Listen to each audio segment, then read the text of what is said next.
오래간만에 여러분들 뵙는데 이렇게 오니까 좀 상당히 좋은데요. 오기 전까지는 멀리 계신 것 같은 이런 느낌이 들어서 마음에 걱정도 됐습니다.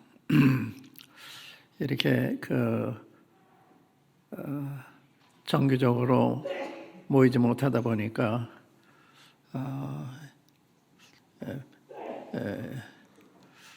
마음에서 이렇게 멀어진 것 같은 이런 느낌이 들어서 걱정이 되면서 어떻게 이것을 극복할 수 있을까 이런 생각을 해봤습니다.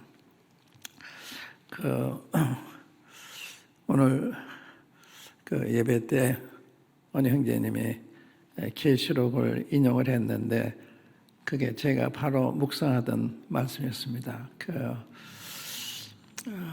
2일 후에 내가 보니 하늘의 문이 열렸는데 그 4장 1절의 말씀 이후에 마땅히 될 일을 내게 보이리라. 그러고서 이리로 올라가 봤을 때 하늘에서 뭘 봤느냐? 보좌에 앉으신 아버지 하나님을 뵀습니다. 그 다음에 5장에서 보면 어린 양 되신 우리 주님을 뵀습니다. 그런데 이 주님의 모습이 너무나 다른 걸 이제 보게 되는데 제가 첫 번째로 좀 나누고 싶은 것은 영적인 시각이랄까요? 영적인 시선. 이게 우리가 다 바른 방향을 바라보길 원하는데 그렇지 않을 때가 많죠. 우리가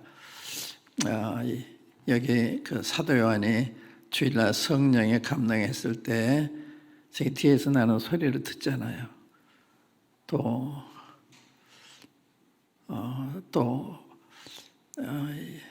주님을 뵙잖아요. 영광 가운데 주님을 뵙고 그 다음에 이제 교회들을 보고 그 다음에 세상이 어떻게 될 것을 보고 그 다음에 새하늘과 새 땅을 보는 이런 시각, 시선 이것이 필요한데 그것까지 미치지 못하는 많잖아요.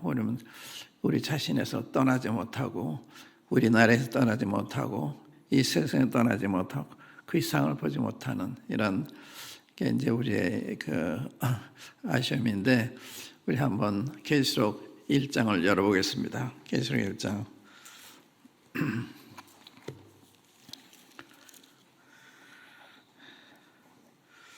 이 계시록은 참으로 놀라운 책이다 하는 걸 다시 느꼈는데 계시란 말이 여기 이제 여러분들 아시는 분들이 계십니다만은 장막을 걷어내는, 그러니까 주님에 대한 가려 있는 것이 걷어지고 미래에 대한 가려진 것이 걷어져서 우리는 되게 미래를 얘기할 때 미지의 세계, 미지의 미래 이렇게 생각하잖아요. 근데 사실은 성경을 보면 미지가 아니에요. 다 아는 미래입니다. 근데 이제 우리 시선이 성경을 통해서 보지 못하기 때문에 세상이 어떻게 될 건가, 코로나 다음에 어떻게 될 건가 이런 생각이 되는데 사실은 명확한 이런 걸 우리가 알 수 있는데 여기 이제 1장 1절에 예수 그리스도의 계시라 하는 계시란 말이 이렇게 펼쳐 보인다는 거예요. 마치 동상에 제막식을 할 때 동상 가렸던 천을 걷어내서 이제 본 모습을 보게 하는 것처럼 주님의 본 모습을 보게 하는 것이 이제 계시록입니다. 우리 주님이 어떤 분이시냐 우리가 이제 알고 있었는데 여기서 또 보면 또 새로워요. 새로운 주님, 앞으로 어떻게 하실 주님이신가 하는 것을 보게 되는데 그걸 보게 되고 또한 이 교회에 대한 장막, 우리 잘 못 보잖아요.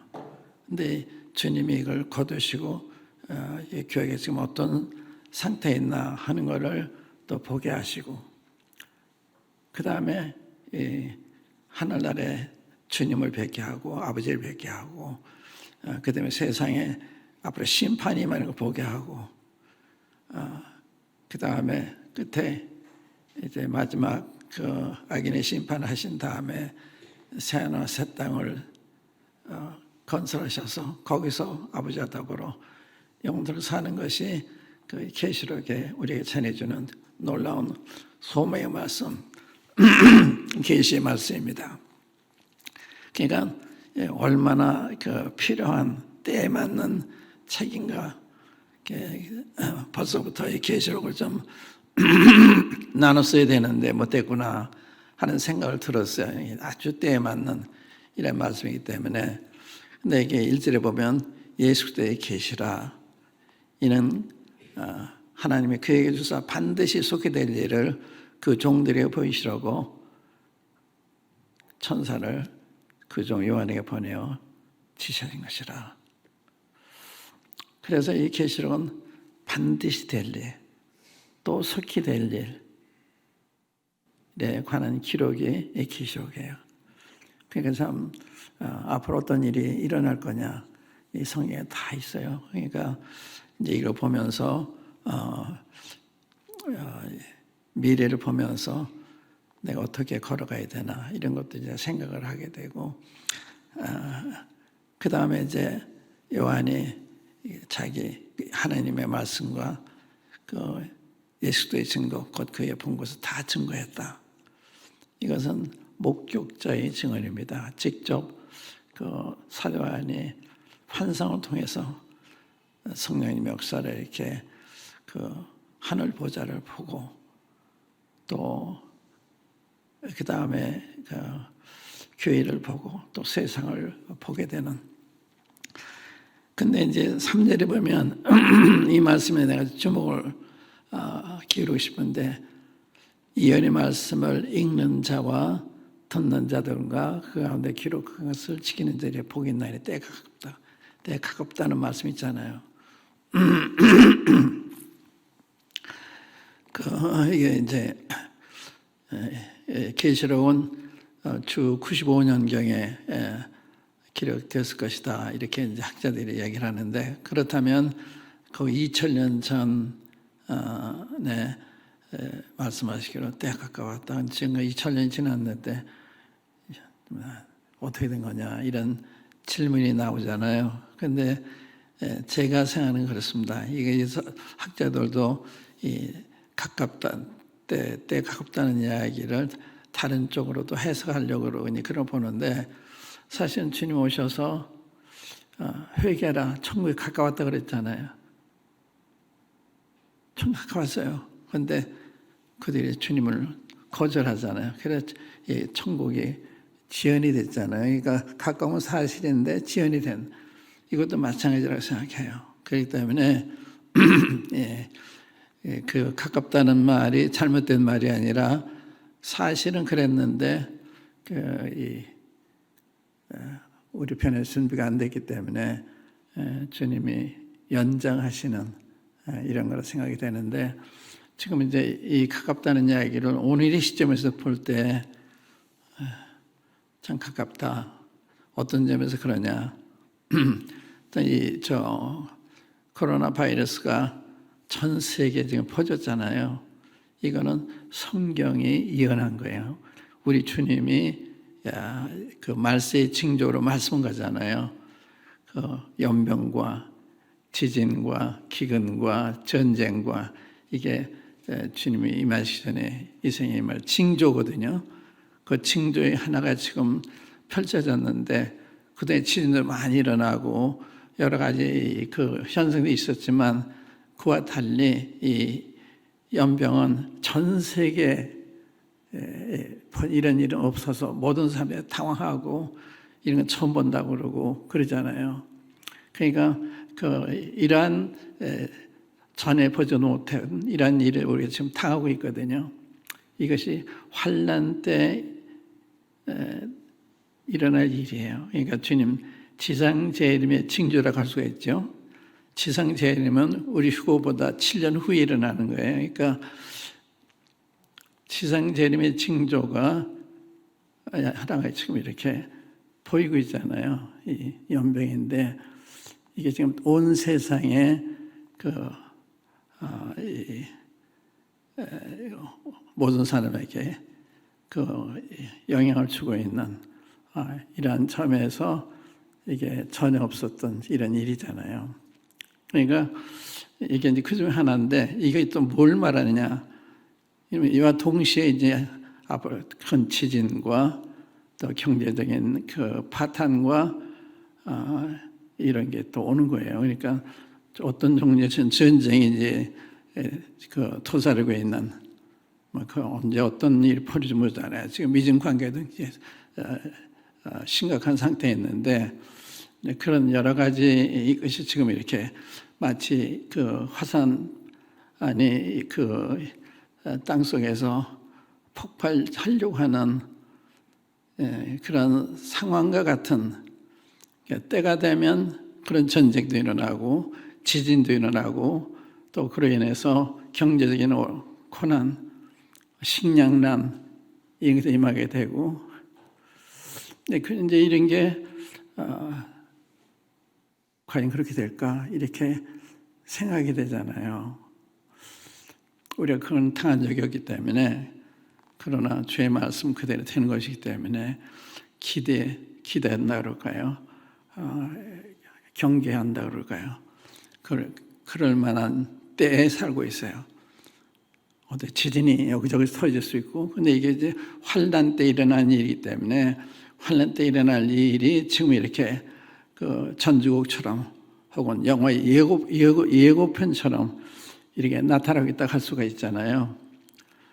그러니까 이것이 의미하는 게 몇 가지가 있어요. 하나는 하나님의 정말 말씀을 하시는구나. 하나님 살아계시구나. 하나님 참 두려우시구나. 코로나는 이건 하나님의 진노의 표시예요. 진노. 누굴 향한 진노냐? 저는 교회에 대한 진노를 생각하지 않아요. 이건 세상에 대한 진노. 노아와 홍수가 세상에 대한 진노였던 것처럼 주님은 노아에게 방주를 만들어서 그걸 피하게 하시잖아요. 그러니까 지금 코로나가 세상을 향해서 하는 진노이기 때문에 세상이 깨닫고 두려워하고 회개하고 그리를 원하시는 거예요. 그러니까 세상이 메시지를 들어야 되는데 그걸 못 듣죠.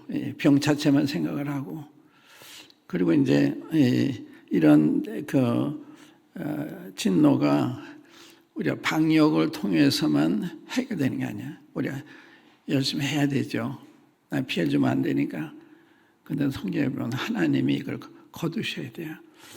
왜 다윗이 인구수 해간 것 때문에 하나님 벌을 내리셔서 3일 동안 온역을 내리셨는데 다윗이 잘못한 걸 회개하니까 선자를 통해서 내가 그럼 아리오나 타작마다에 가서 하나님께 단을 쌓아라.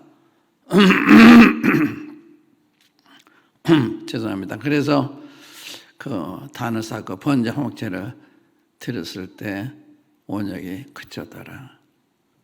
예배를 드려야 이 문제가 해결되는 거예요. 정보가 그걸 알아야 되는 거거든요. 모르잖아요. 그걸 가르쳐 줘야 되는 거예요. 어떻게 가르쳐 듣지 않죠, 물론. 그래서 예배를 드려야 하나님의 진노가 풀어지실 거 아니에요. 그런데 교회를 핍박하고 그건 너무 잘못하는 거야. 자기들한테 해롭고 정부한테 해롭고 나라한테 해롭고 다 해로운 거예요. 그렇기 때문에 이러한 문제를 대할 때 성경적으로 답을 찾아야 되는 거예요. 그런데 성경적으로 누가 성경을 가지고 답을 찾아요? 믿는 사람들 외에는. 그러니까 이게 이제 그대로 굴러갈 수밖에 없는데 그걸 알아야 되죠. 우리는 그걸 알고 있어야 되는 거예요. 그러니까 우리가 잘한다는 게 굉장히 중요한 거예요. 그러면 이게 앞당겨질 수도 있고 그렇게 생각이 되거든요.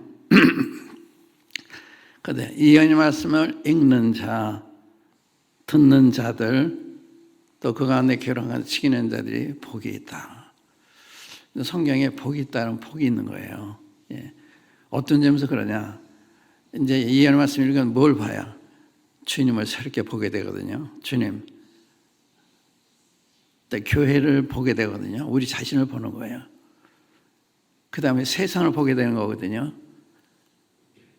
그 다음을 또 보는 거예요. 생과 사탕을. 그렇기 때문에 그걸 알면 우리가 어리석은 삶을 살지 않죠. 세상의 시간을 보내지 않죠. 돈에 치중해 살지 않죠. 그걸 모르니까 그렇게 사는 거거든요. 그러니까 이걸 안다고 하는 것이 우리의 그 삶을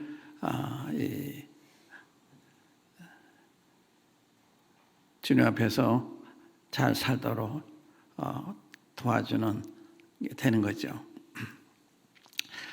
그 다음에 여기 보면 요한이 아시아 일곱 교회에게 편지한다 그러면서 일곱 교회를 이야기하잖아요. 그리고 주님도 이것을 책에 써서 아시아 일곱 교회, 곧 에베소, 서마나, 보가모, 두아드라, 사대, 빌라델피아 나오게 보내라 했어요. 다시 말하면 일곱이라는 말 완전 숫자거든요. 그러니까 아시아 일곱 교회에만 보낸 것이 아니라 세상의 모든 교회에게 보내라. 서울 북부교회에게 보내라가 똑같은 거예요. 그러니까 이걸 남의 이야기처럼 듣는 게 아니라 나한테 보낸, 우리한테 보낸 편지예요. 그렇게 봐야 되는 거예요. 그런데 이거를 귀 있는 자가 들어요. 귀 있는 자는 성령의 귀라면 쓸지어다. 귀가 없으니까 못 듣는 거거든요. 그러니까 이걸 남의 얘기처럼 들으니까 이게 직접 듣는 거와 차이가 있죠. 그래서 이 말씀은 우리에게 하신 거예요. 북부교회에게. 또 길을 가진 우리 개인에게. 그걸 그렇게 읽으시면 달라요.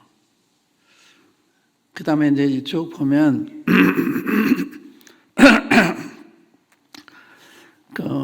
그 주일날 성령 감동했을 때 한번 읽어보겠습니다. 거기 1장에 보면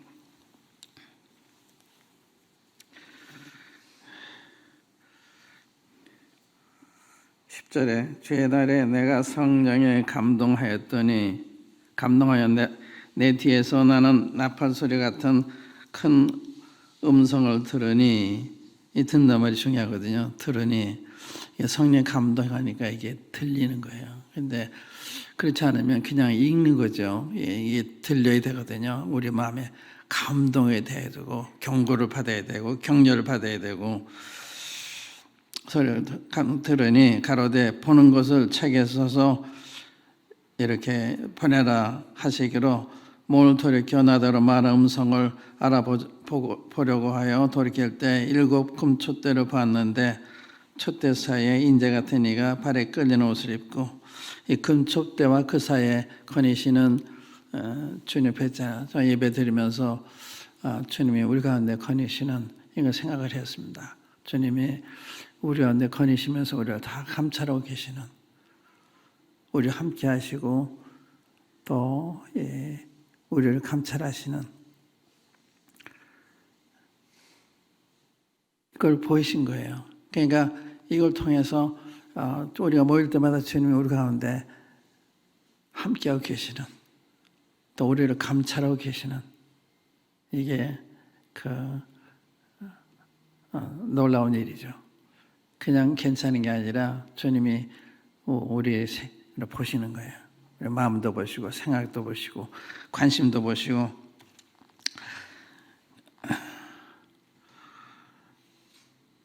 금촛대다 무슨 뜻이에요? 이게 저는 교회를 이야기한 건데, 모든 교회를 금촛대로 보시는, 금촛대가 하나님의 교회. 교회가 북부교회인데 북부에는 하나님의 교회, 이렇게 하는 게 다른 거예요. 그러니까 나는 서울 북부교회 나간다는 거하고 하나님의 교회 나간다는 게 다른 거죠. 근데 거기에 믿지 못할 때가 많잖아요. 그러니까 금촛대란 말은 교회가 하나님의 교회, 하나님의 증인, 촛대, 주님을 밝히는 거잖아요. 그러니까 교회는 주님을 이렇게 드러내는 음으로 양으로, 그게 이제 교회의 사명이잖아요. 금 촛대를 받는 그 중에 이제 주님이 그 모습을 보이셨는데, 사도 안이 그 모습을 보고서 절도하잖아요. 그 위험에 우리 주님이 그렇게 영광스러우시고 위험스러운 분이시고 이런 분이신데 그렇게 우리가 못 보잖아요. 절도를 해요. 근데 주님은 인자하시게 오른손을 요한에 얹고 두려워하지 말아라. 그러시면서 주님이 우일하신 말씀에 나는 산자라, 나는 처음이요 나중이니 나는 산자라, 내가 전에 죽었으노라 볼지어다 이제 셋에도 살아있어 사망과 음부의 열쇠를 가졌노니, 그럼 가졌노니 지금 참 인자하신, 이렇게 주님 어미에 놀래서 절도한 요한한테 인자한 팔을 얹으시고 두려워하지 마. 나는 처음이야 나중이야. 다 내 안에서 일어나는 거야. 내가 다 주관하고 있어. 이런 뜻이 아니겠어요? 내가 다 주관하고 있어. 난 지금 살아있다. 난 전에 죽었는데 살아있어서 이 사망의 음부의 열쇠를 가지고 있다. 그러니까 우리 육체의 사망, 영혼의 사망, 이걸 다 컨트롤하고 있는, 그러니까 이 세상뿐 아니라 음부의 세계도 주관하고 계시는 그 대단한 분이시잖아요. 우리를 사랑하시고 우리 위해서 그 피를 흘려 우리를 구속하신 주님이 이런 분이에요. 우리 주님, 우리 편에 계신 주님이 이렇게 권세가 많으신, 그 뭐가 두려워요? 그러니까 이제 그 앞에 보면요, 주님이 이제 문안 가운데 이제 요한이 그렇게 해요.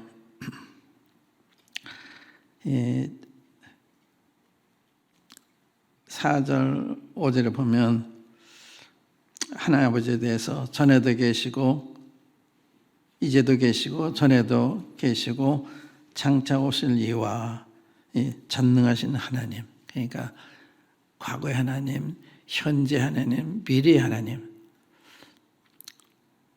이 놀라운 분으로부터 지금 문안하는 거예요. 또한 그 앞에 7영과 이 성령님의 완전하심, 또한 충성된 증인으로 죽은 자들 가운데서 먼저 나시고 땅의 임금들의 머리가 되신 예수 그리스도로 말미암아 은혜와 평강이 너에게 있기를 원하노라. 사실 이때 성도들은요, 이때 악한 도미티안 황제가 통치할 때인데 굉장한 박해를 받는 때였어요.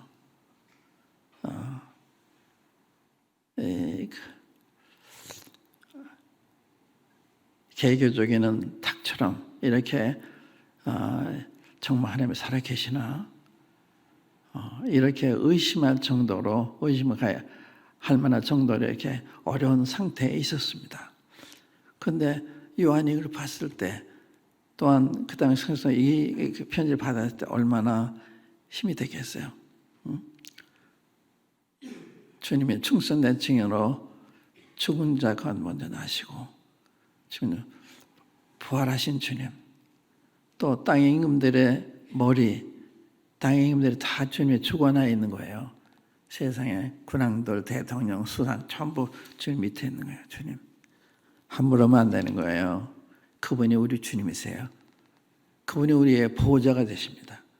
그렇기 때문에 그러한 믿음을 가지고 행동하는 게 주님의 영광을 돌리는 거예요. 그런데 그런 주님 모시고도 두려워하고 그건 아니죠. 그 주님을 위해서 목숨까지라도 바치고자 하는 이런 마음이 있어야 되는데 그런 마음이 계시겠죠. 제가 어느 모임에 갔는데 그 사역의 형제님이 나오더니 벌금이 얼마라도 난 목숨까지 드렸는데 이렇게 얘기하더라고요. 벌금 문제가 아니다 이거죠. 몰리면 당하는 거죠. 그러니까 이제 이런 걸 극복하고 넘치게 넉넉히 이겨야 되는데 이런 두려움이 있으니까 뭘 하겠어요. 그게 간증이거든요. 그게 간증. 우리 주님이 그런 분이시니까 땅의 힘들의 머리가 되시고 또한 사망과 음무의 열쇠를 가지신 사도와의 걸 봤을 때 얼마나 감동이 되고 얼마나 힘이 생기고 그러겠어요. 그게 그 1장의 주님에 모습이잖아요. 우리 주님은 충성된 증인, 우리의 간증이죠. 아버지 하나님을 위해서 자기 목숨 아끼지 아니하고 죽기까지 복종하신 그런 준비가 돼 있어야 되는 거거든요. 사실은 이 시대가 어디까지 가는지 잘 몰라요. 북한 같은 이런 사회가 돼서 어떤 박해가 올지도 모르기 때문에 지금 거기에 대한 준비를 시키시는 건지 그건 잘 모르겠는데, 그러니까 우리는 그걸 잘 모르잖아요. 주님은 아세요. 그리고 주님이 허락할 수도 있고 안 하실 수도 있고 그건 우리한테 달렸다고 생각이 되거든요. 그러니까 이제 그런 부분에 있어서 믿음으로 행하는, 제가 17일 동안 이렇게 여러 모임을 순회하면서 배운 게 있어요. 말하는 믿음과 행동하는 믿음이 다르구나. 어느 형제가 이제 제가 공직에서 은퇴를 하니까 저를 데리고 이제 여러 모임을 순회하게 원해가지고 계획을 세웠어요. 계획을 세우고 그래서 저는 아무 관여다 본인이 다 계획을 세웠는데 내가 아무래도 모임들이 부담을 갖지 않겠냐. 뭐 하지 않나 하면 되죠.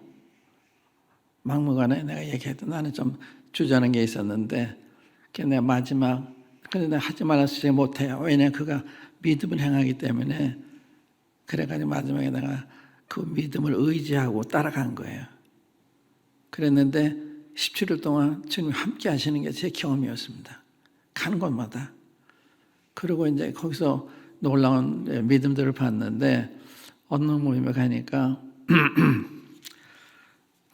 크지 않은 모임에 한 20여 명 모이는데 이보다 꽤 넓어요. 근데 깨끗해요. 그러니까 빈집 같은 것 같은데 깨끗해요. 그래서 참 놀랍다. 일꾼이 참 부진한가 보다. 나중에 보니까 예배 드릴 때 보니까 달라요. 온 성도가 달라요. 어떻게 다른가 하면 그 교회를 건축할 때 이웃집에 아주머니가 자꾸 어렵게 했대요. 그래서 그 형제님이 가가지고 아주머니 이러시면 안 돼요. 일찍 가십니다. 근데 주님이 데려가신 거예요. 그래가지고 두려워하는 거예요. 이 교회를 건드리면 안 되겠구나. 그래서 주위 사람 잘한대요. 잘하고 또 자기는 이제 애찬에 초대를 해서 와서 같이 식사하자 그러고 교회 안 와도 좋으니까 식사를 이렇게 친절히 이렇게 하고 그거는 담대한 믿음이 있더라고요. 내가 놀랐어요. 그러니까 성도들이 다 그런 믿음 가지고 있는 거예요. 또 다른 모임을 갔는데 거기 이제 1, 2, 3층에 모이는데 50명짜리 모여요. 50명씩. 그런데 거기는 또 어떤 지역인가 하면은 방송을 해요. 동네에서 예수님 교회 나가는 사람들 있으면 신고하라 그러대요. 방송에서. 놀랐어요. 방송에서 교회 나가는 사람 신고해라. 그리고 삼성 같은 데는 교회 나가서 다 체크하라고 그런대요. 그리고 자기한테 전화가 왔대요. 모이지 말아라. 그러니까 형제 저희 모입니다. 그러니까 경찰도 이러겠다. 마음대로 하십시오. 다 모여요. 그렇게 모여요. 1, 2, 3층에서. 그래서 50명 모이라는데 50명씩 따로 모이잖아요. 이렇게 해요. 그 거리 문제 때문에 50명 제한한 거 아니에요. 그러니까 3층에 보면 괜찮잖아요. 그렇게 이제 모이는 걸 봤고요. 그리고 담대해요. 그리고 조용해요. 그리고 이제 방역에 대해서 아주 철저한데 딱 앞에다가요. 저희는 방역을 철저히 하고 있습니다. 써놨어요, 이렇게. 그리고 그 거리두기도 이렇게 발자국을 붙여가지고 하고 있고 다들 그러더라고요. 그러니까 당국에서 나와서 할 말이 없는 거예요. 너무 잘하니까 할 말이 없는 거예요. 규칙을 다 지키고 있으니까. 네, 그렇게 철저히 하는 걸 봤습니다. 그리고 그냥 다 모였어요. 이 두 군데가 취소를 했는데 대전에서 취소를 했는데 거기서 이제 그래서 이제 거기에 장로 형님들이 이제 대신 모여가지고 간담회를 하고 그랬는데 여러 모임 장로들이 한 7, 8명이 모였는데 그런 간담회를 했고 그 다음에 광주 어느 모임이 이제 또 취소를 했어요. 그게 좀 주저가 된 거죠. 이해는 하죠. 잘못했다 생각 안 하고. 그래서 이제 영광이라는데 근데 이제 얘기해서 영광에서 이제 그럼 이쪽으로 오시라고 그래서 영광에 가서 영광에서 모였죠. 그 이제 수요일 날이었는데 그들도 담대해요. 다 모여요. 이렇게 수요일 날 저녁 다 모이고 주일도 다 모이고. 근데 이제 그런 게 오늘 당국이 원하는 게 이게 나머지 피해주면 안 되니까 우리가 철저히 하면 되잖아요. 그리고 주님 함께 하시면 왜 그런 게 감염이 돼요? 그걸 만약에 그렇게 되면 이런 생각하잖아요. 그건 주님이 책임지시는 거죠. 우리가 모이고 또 그런 일이 생기면 당연히 부끄러움 당해야죠. 그리고 당국의 지시를 따라야 되겠죠. 근데 이게 이제 그런 교회에 대해서는 좀 모이지 말아 할 수 있어요. 그러나 그렇지 않은 모임 교회들에 대해 다 일반적으로 다 모이지 말라. 그건 공평한 게 아니에요. 그리고 이제 예배는 하나님께 속한 거잖아요. 사람이 정부가 이래라 저래라 쓰는 게 아닙니다. 방역에 대해서 해야 돼요. 우리는 순종해야 돼요. 그러나 예배에 대해서는 아니에요. 그러니까 이런 부분에 있어서 구별을 해야 돼요. 구별을 해서 예배를 철저하는 게 당국에 도움이 됩니다. 이렇게 해야 되는 거예요. 우리나라에 도움이 됩니다. 이웃한테도 도움이 됩니다. 해로운 게 아닙니다. 그래야 되잖아요. 그래 주님 함께 하시잖아요. 책임을 지시잖아요. 그래요.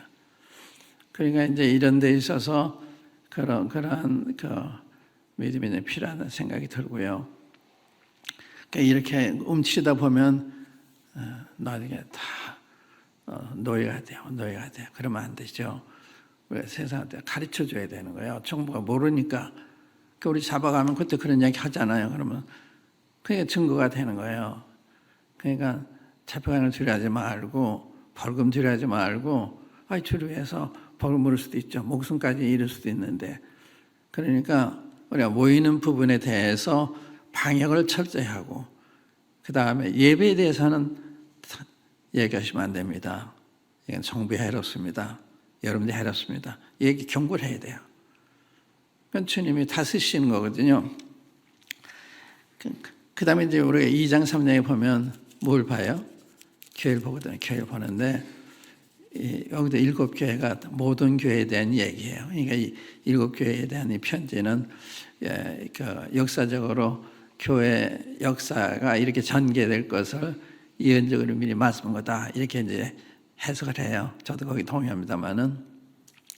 그러니까 여기 잘 보시면 온전한 계획이 별로 없어요. 2개만 이제 책만 안 받는데 서머너 계획 빌라델피아는 책만 안 받아요. 근데 다른 게 다 책만을 받는데 그러니까 벌써 1세기에 교회가 이렇게 어려워진 거예요. 이렇게 어려워진 데는 여러 가지 이유가 있다고 생각이 돼요. 이렇게 사도들이 다 순교를 당하고 다 그렇게 되니까 가르치는 사람도 없고 이렇게 이제 약해질 수밖에 없는. 제가 이제 우리 나라의 교회 역사를 이제 보면서 외정 때 일본 사람들 얼마나 교회를 박해했는지. 그러니까 목사님들이 다 체포가 돼서 감옥에 갇히거나 숨거나 또 순교당하거나 다 이제 그런 때니까 가르침 받을 기회가 없었잖아요. 또 6.25 때도 마찬가지고. 그러니까 이제 6.25 후에 이제 저희가 봤을 때 이 기성교회가 상당히 그 복음을 잃어버렸잖아요. 복음이 없었어요. 그래서 우리가 복음을 전하면 우리 핍박했거든요. 은혜를 구원받습니다. 행위와 관계없습니다. 그러니까 이단이다 하고 굉장히 핍박을 받았죠. 그건 몰라서 그런 거예요. 왜 몰랐냐?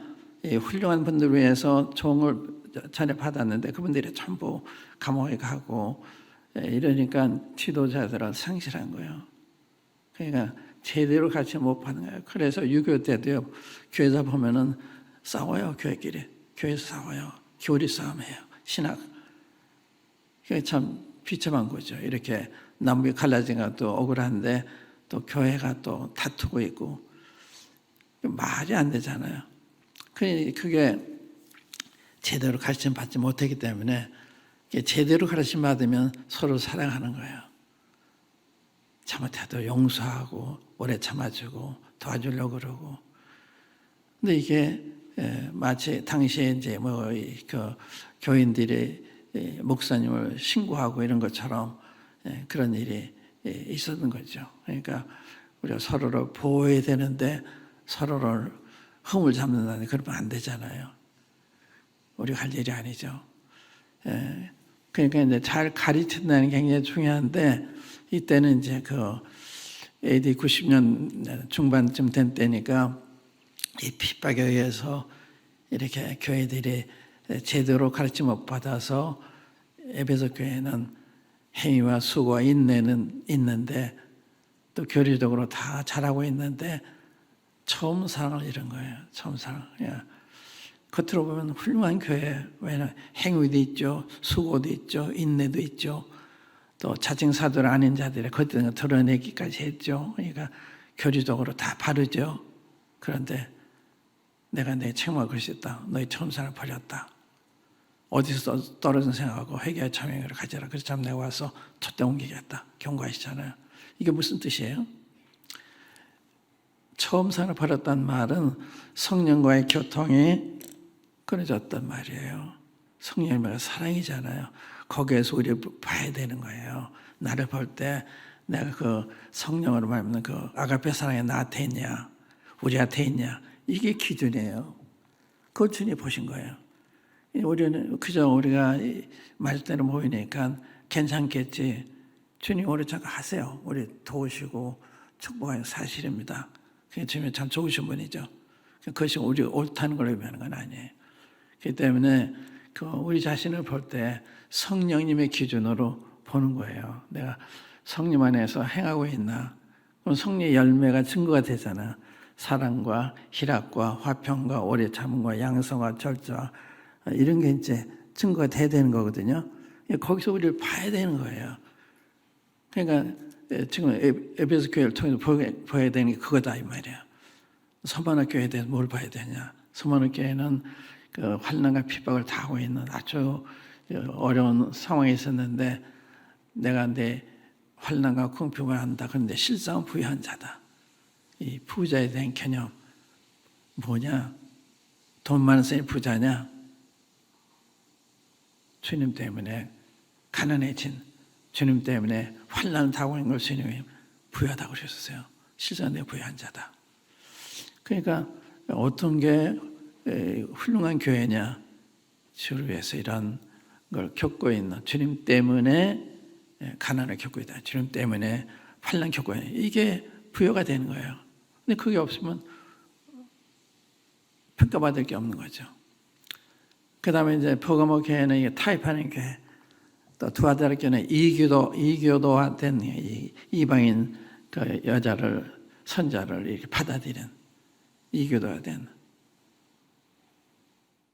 사다 교회는 살았다는 이름을 가졌으면 죽었다. 이게 개신교.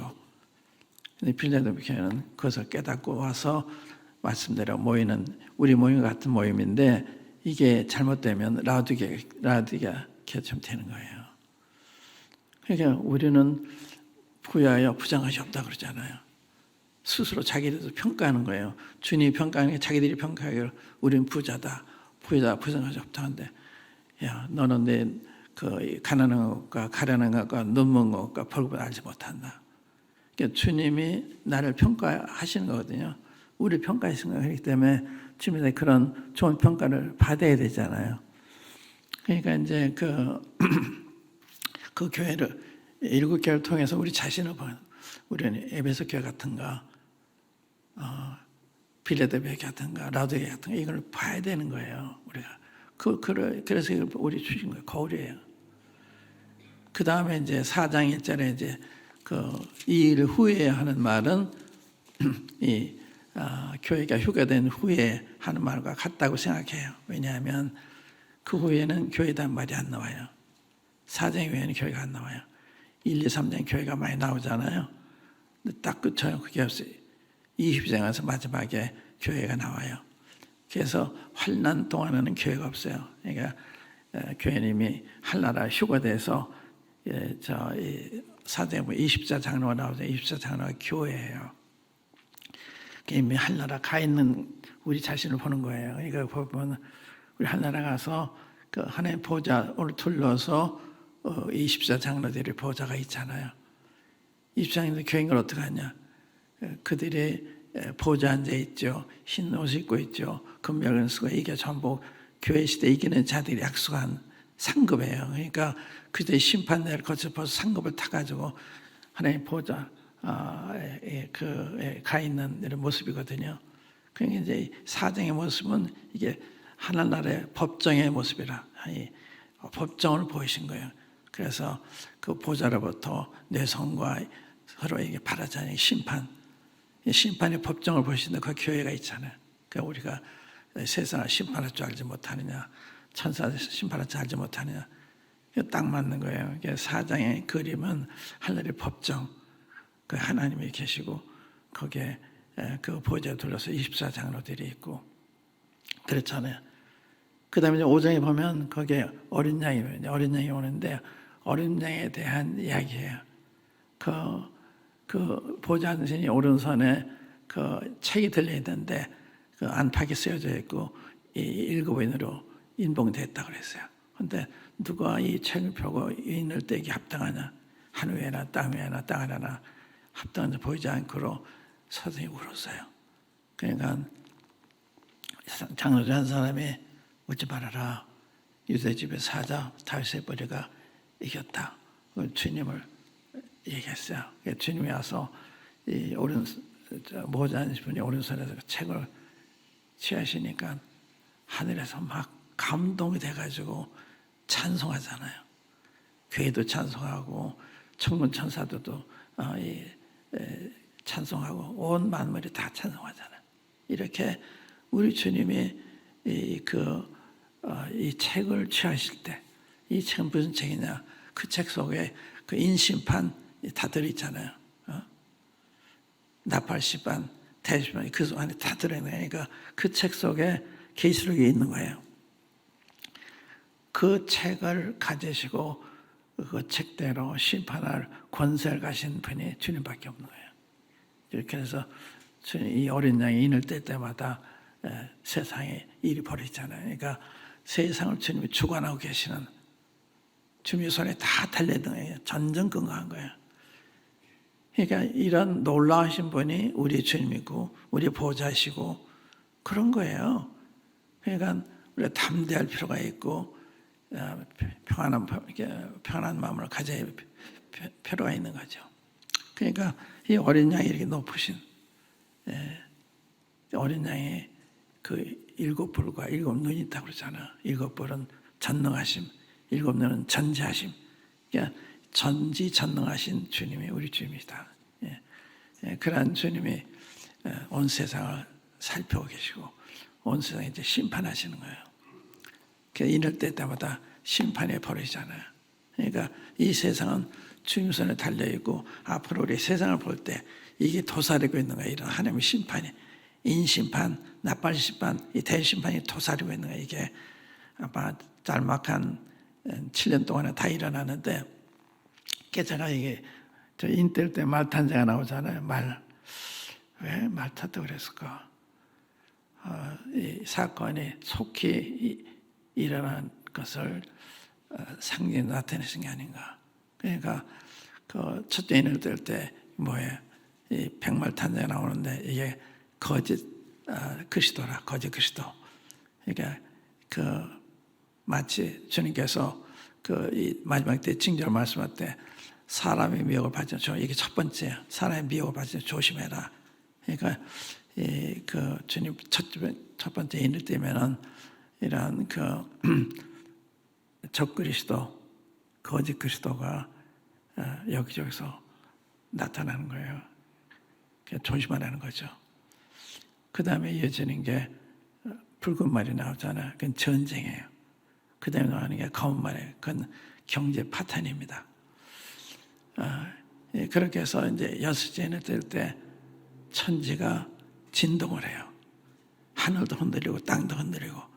그래서 이 어린 양의 진노가 무서워가지고 누가 어린 양의 진노의 소리를 가려주랴 하고 산과 바위한테 말하기를 우리한테 무너져서 우리를 가려달라. 어린이들 이렇게 무서운 분이 우리 주님이십니다. 믿지 않는 세상에 대해서 우리한테는 그런 분이 아니죠. 우리가 오른손 얹고서 두려워 마라. 내 안에 다 있어. 모든 게 나 주관하에 있어. 내가 다 보좌에서 다 다스리고 있어. 그런 걸 말씀하는 거 아니겠어요? 그러니까 교회는 담대해야 돼요. 담대해야 돼요. 여러분과 제가 담대해야 됩니다. 삶에서 담대해야 되고 주님을 증거하는 일에 담대해요. 말씀을 순종하는 담대. 그게 간증이잖아요. 뭐 다 얘기할 게 아니고 이걸 읽어보시면 특별히 어린 양에 주목을 해보세요. 아까 어린 양에 대해서 이렇게 찬양하고 감사하고 그랬는데 그건 제가 묵상한 것 같아서 제가 놀랐습니다. 그러니까 이 놀라운 거예요. 이렇게 그 계시록에 하늘에 가서 앞을 내다본 거. 우리가 성령의 감동해서 하늘에서 세상을 장래를 바라보는 거하고 땅에서 이렇게 보면 상당한 차이가 있어요. 그러니까 땅에서 보면 잘 안 보이죠. 하늘이 많이 보이죠. 그러니까 성령의 감동이 필요하고 하나님의 시각으로 보는 편, 그게 성경을 통해서 미래를 보는 거죠. 그게 바로 보게 되고 이런 거기 때문에 그 시각이 참 중요해요. 요한이 하늘에 가서 이 모든 걸 봤잖아요. 그러니까 우리는 이제 그걸 통해서 말씀을 통해서 보는 거죠. 그러니까 이제 이걸 보면서 어떻게 우리가 개인적으로 교회적으로 초신이 될 거냐. 좀 담대할 필요가 있어요. 담대하고 우리가 주 앞에 대한 의무를 다하고 그래서 사도행전에도 도무지 예수님으로 말하지 말고 가르치지 말라 그러니까 하나님 앞에서 당신의 말 듣는 것이 하나님에서 듣는 옳은가 판단하라. 우리는 보고도 말하지 않을 수가 없다 그러잖아요. 그런 거예요. 그러니까 정배 순종하는 것은 그 법과 관계된 거. 그러니까 윤리적인 도덕적인 면에 있어서 순종해야 되는 거예요. 그러나 신앙적인 면에 있어서 그 예배했는데 이제 전도한다 여기는 아무도 얘기하면 안 되는 거예요. 전도하지 말아라, 예배하지 말아라, 그건 안 되는 거예요. 그거는 그 하나님의 영역을 침범하는 거거든요. 그래서 저는 예배를 잘 드려야 이게 나라한테 축복이 되고 이웃에게 축복이 되고 그렇다고 믿어요. 우리가 잘해야 그런 거기 때문에 그런 유리한 입장에 있으면서 왜 두려워할 거예요. 긍정 가지고 얘기하고 그 좀 해롭습니다. 그거 이렇게 반대하면 해롭습니다. 이 경고를 할 필요도 있어요. 그렇잖아요. 우리가 그걸 얘기할 입장에 있는 거죠. 그게 사실이니까. 그래서 그럼 주님이 증거하실 거 아니에요. 그래서 이런 부분에 있어서 담대히 주님을 나타내는 이런 게 필요하겠다 생각을 해요. 여기까지 좀 하겠습니다. 기도하십시다. 아버지 하나님, 사도 요한이 성령에 감동해서 주의 음성을 들었던 것처럼 저희도 성령님의 도우심이 필요합니다. 아버지 하나님께서 저희들 모두에게 성령의 감동함을 주셔서 말씀 읽을 때마다 주님 뵙게 하시고 주의 음성을 듣게 하시고 하셔서 주 앞에서 살도록 도와주시기 바랍니다. 아버지 하나님 속히 주의 기뻐하시면 온 교회가 함께 모일 수 있도록 나를 단죄시켜 주시기 바랍니다. 주 예수 그리스도 이름으로 아버지 하나님께 구하옵나이다. 아멘.